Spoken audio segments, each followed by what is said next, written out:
Welcome back to Couch Talk, everybody. I'm Joe, and today we're here to talk about the new movie, Peppermint. This movie is directed by Pierre Morel. He's also notably known for Taken and From Paris with Love and The Gunman, and he really revitalized the whole action franchise. These kind of movies were on a downward slope to never being made anymore, and he really brought it back with Taken. It was like a huge box office hit, and it really allowed Hollywood to keep making movies like this, and it showed that there's still an audience for this kind of stuff when it's done well. Now, if I went to explain the storyline of this movie to somebody, it would sound a little something like this. Someone's family is killed by the cartel. Justice doesn't do right by this family member, so they take the law into their own hands, and they go out and they kill all of these people in a horribly brutal fashion. Most people would say it sounds like The Punisher, and that's because it is The Punisher. That's really what this movie is. This movie is just another The Punisher movie, but with a girl instead of Thomas Jane playing The Punisher, or John Bernthal, the new one. It's literally the same exact plot, and it's funny because I was looking further into it, and the guy that wrote this movie actually wrote a short movie called Dirty Laundry, which was with Thomas Jane reprising his role as the Punisher, and he was beating up a bunch of bad guys in an alley with a whiskey bottle. So it goes to show you, he is a huge fan of The Punisher. So while writing this for the director, he clearly took inspiration from The Punisher, because it's clearly something he held very dear to him, since he made a short story about it that had nothing to do with Hollywood. And it just bleeds through. You could see beat for beat, where he took things from The Punisher down to, the torturing scenes and everything. And don't get me wrong, I'm not saying this movie is a bad movie, it's just a devastatingly similar one. There's nothing original about this movie. This movie was so horrendously predictable. I predicted things that I shouldn't have.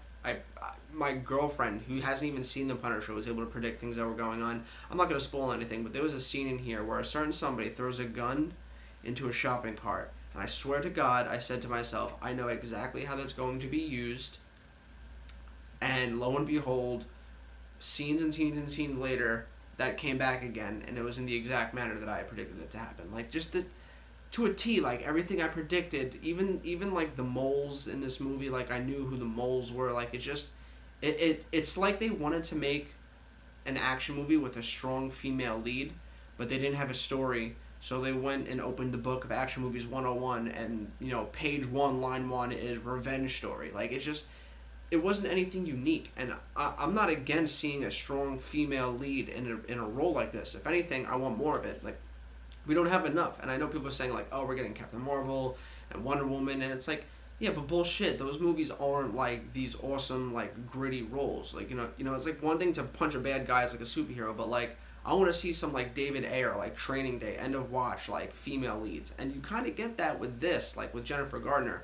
Jennifer Gardner is the lead actress here, and she kills it. The reason why this movie isn't complete trash is because she is fantastic in this movie, and she is just such a good actor. And, before the action really kicks in, and it's just a mother in peril at the fact that her family was just taken before her, and no one's helping her, and the laws, pretty much screw you, and they're all corrupt, and just seeing her break down emotionally, she just sells it, and she's such a great actor. And then even in the action scenes, she's just so believable. And she's also coming from Daredevil, doing her own stunts in that. And she also was in Alias, and she was a badass in that. And she could just sell action, and she does it well here too. And I loved her in this movie. And it's a shame that this is the movie that they put her in. There's not even a reason why this movie is called Peppermint. There was no... that I don't remember. There's no, to my knowledge, reference to Peppermint. This movie's just all over the place, really. The action's well done, yes. But it's nothing new. I was hoping I'd get, the John Wick with Jennifer Gardner, style action.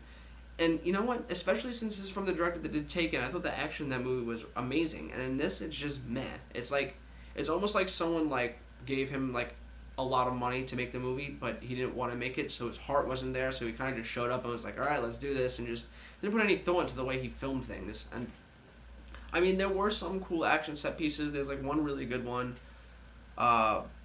where she's kind of following behind a car with a machine gun, and just the way the choreography is done, it was really nice. And she did everything that she could, but there's just besides the action and the first half of the movie, her performance, there's just so much cheesiness to it, and it's so predictable, and there just wasn't anything new. It's just I've seen this so many times, and I don't know if it's that Hollywood, Hollywood's in a time right now where, women are finally getting to do the things that they deserve, and they're getting the money they deserve, and, they're getting more time in the spotlight, and rightfully so. It's been a long time coming, but that doesn't mean just take any movie that you see and just give it the go because it stars a woman. Like, no, like, that's not helping the cause if you're giving them movies that are going to suck. Like, at least pump out good ones. Like, she does, Jennifer Garner deserves so much more than this.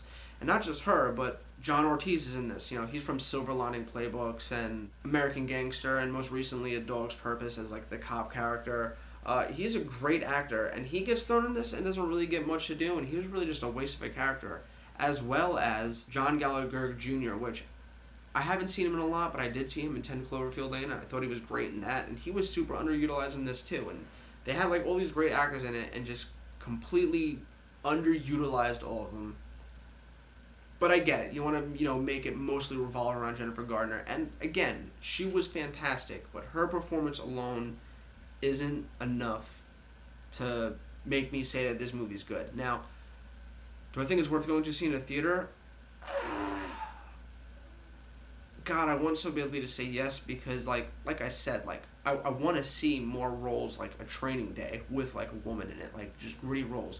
We're actually getting a movie coming out soon with Liam Neeson and his wife, God, I can't remember, Viola Davis, I believe. It's pretty much all these wives have husbands that are bank robbers, and I guess they go to do like a heist, and it gets all messed up, and they get caught and put in jail or killed or whatever, and all of the girls kind of have to go in and finish this heist for them because the husbands actually owed money to like something, the cartel or whatever, and like if the wives don't do it, now the cartel's going to target them. But it's just like this really gritty like take on like now women being badasses and being like bank robbers, and that's not something you see all the time in Hollywood. And I'm going to put the name of the movie in the description down below and right here for you to see. Go check the trailer out after this because that movie looks stunning. I'm pretty sure it's by the same writers of the girl that did Gone Girl, which was another fantastic movie with Rosamund Pike and Ben Affleck, which ironically is Jennifer Garner's ex-husband. But yeah, like I wanted so badly to like this movie, and I mean, yeah, the action's good and her performance is great, but it's not worth going to see in the theater. They really dropped the ball with this, and I wish it was good. They also did this stupid thing where they kind of set it up for a sequel at the end. I really hope to see Jennifer Garner do more action roles like this. I just really hope she does something that's way better written. Anyway, let me know what you guys think in the comments down below.